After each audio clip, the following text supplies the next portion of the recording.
let's talk about now. I'm going to have a let's talk about the shifting magnetic field of the Earth, as it seems to be apparently shifting now, as I understand it, starting to do some unusual movements. From there's magnetic north, and then there is absolute North Pole. But Yeah, the this magnetic north. north, grid north, and magnetic north. Those are the three norths.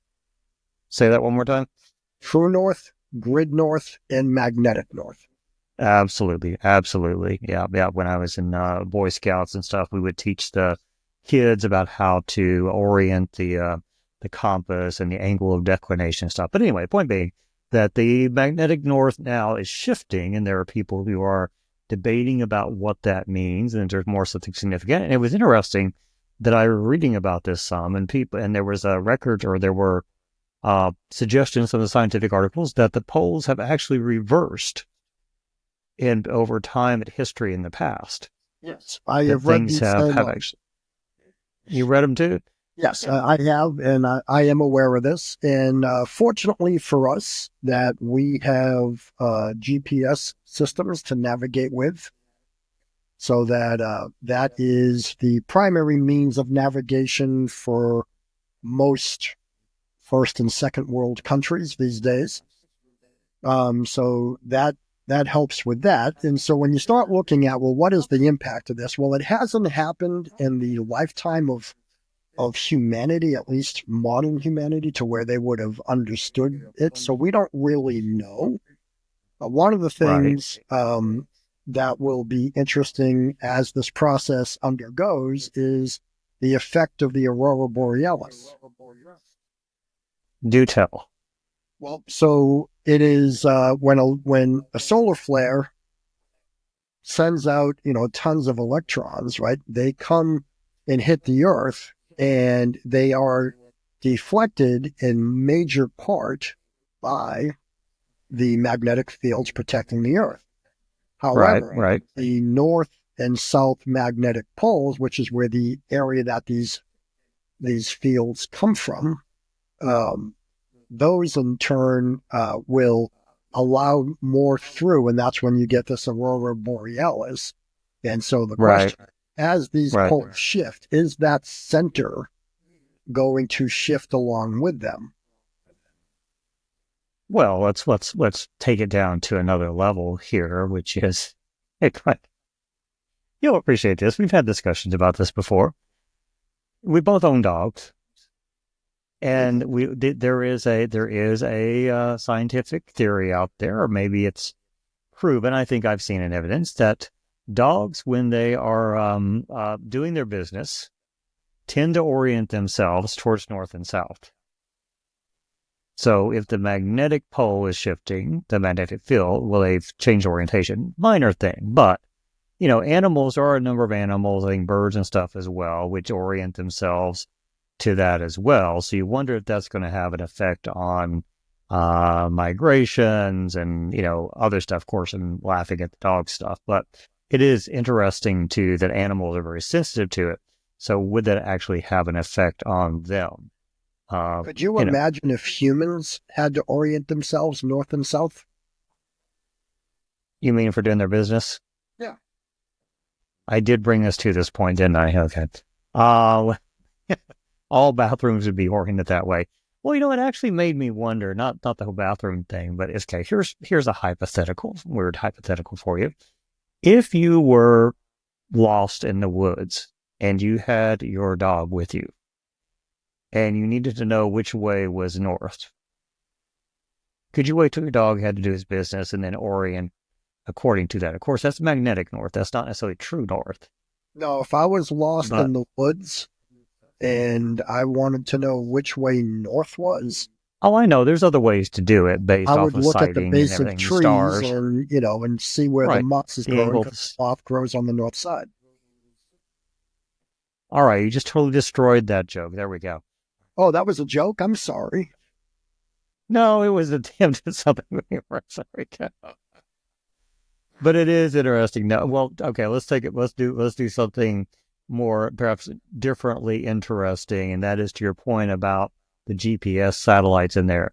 there is, and I forget what it's called, but there is an idea that says we now have so many satellites in orbit that it's almost a given that in the coming years something is going to crash into something else, which could have a chain reaction in Earth orbit and possibly take down things like the GPS signals and stuff. Right. Well, yeah, different satellites sit at different altitudes above the Earth, and there are different altitudes approved for different things. Right. So Starlink, for example, is in fairly low orbit, and there's thousands of them. And so yeah, the space junk is a problem. It's a problem that many scientists are looking at, companies are looking at, because there's a lot of salvage that could be done with space junk as well.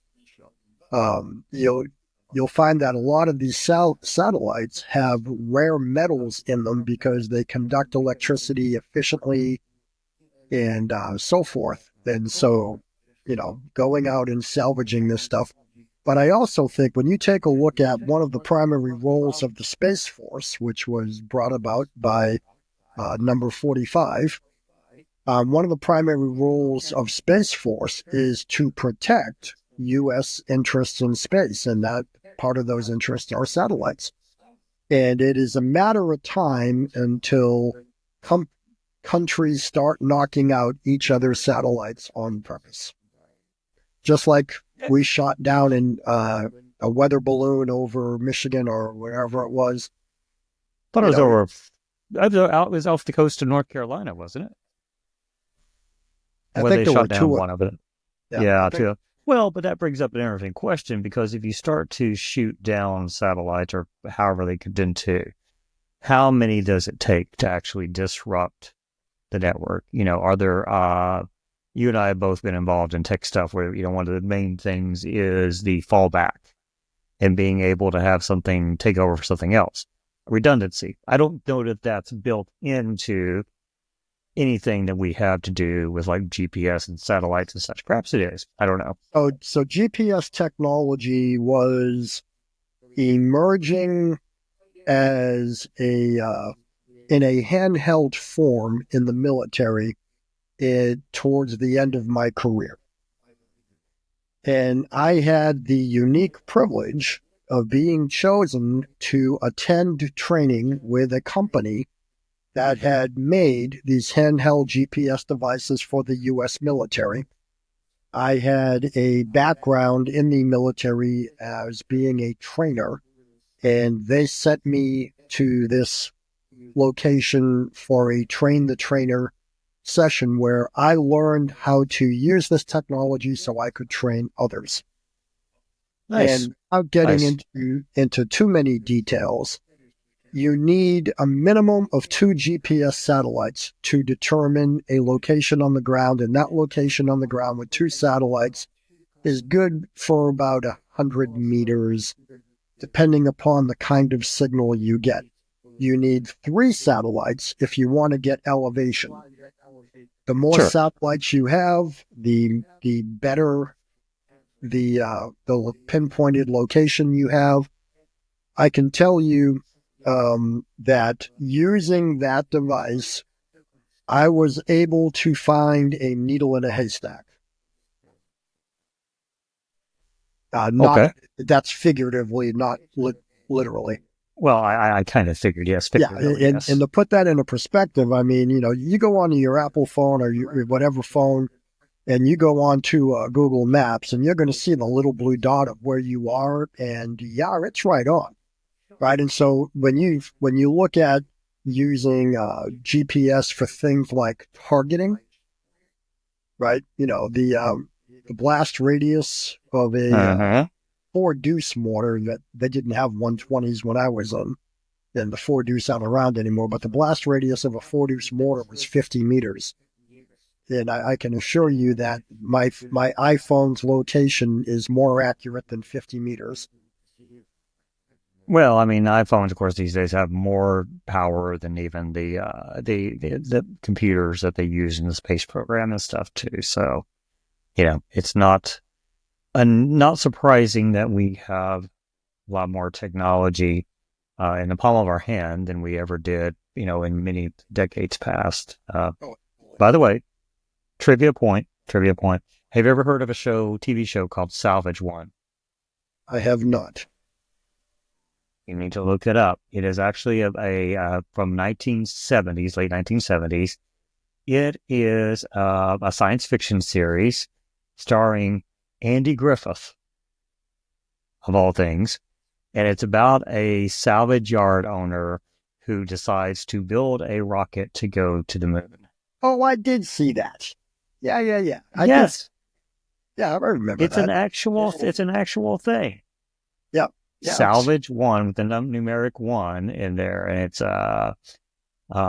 all about building a spaceship to go out there. So I thought that was sorry. That made me talking about salvaging stuff in space. So But talking anyway, of TV shows, I am watching a new one on Apple TV called Prime Target. So Prime Target, shouldn't it be on Prime TV? Okay, I have thank you. Got to have the rim shot in there somewhere. I have this thing about prime numbers, right? And I always have. The prime This number thing about prime numbers that deserves some explanation. I like prime numbers, right? Okay. And it's funny because the show recently in episode 1, there is an ultra smart math guy, a young kid in Cambridge University, very, very smart. When I say young, he's in his 20s. And he is working on identifying patterns and primes, right? And he's trying to get the university to sponsor it, and they won't. And then the story takes a dark turn because they're supposed, no one's supposed to look at that, blah, blah, blah. And I haven't seen enough yet to know. But when he's presenting this to his professor, what he's doing is he is explaining how primes exist in nature. Right. Uh-huh. So, for example,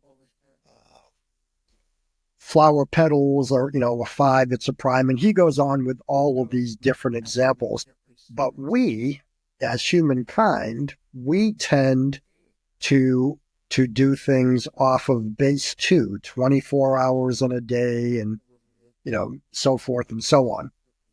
And that we don't really spend a whole lot of time thinking about primes, and that really the mysteries of the universe can be solved with prime numbers. Now, I don't know if that's true or not, but, one of these days when I retire and I have nothing but time on my hands, then I will definitely be diving deeper into prime numbers and getting a better understanding of patterns that exist therein and so forth.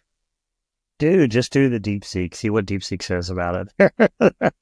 Well, there are a lot of these things, like there's what do they call it? The golden ratio, which is like the proportions of things, and like the people who have certain proportions on their face, 1.66 or something like that in there, and there's the Fibonacci sequence and all those kinds of things that seem to occur more frequently. Yeah, that isn't based on primes, though. That's just based on aggregate accumulation.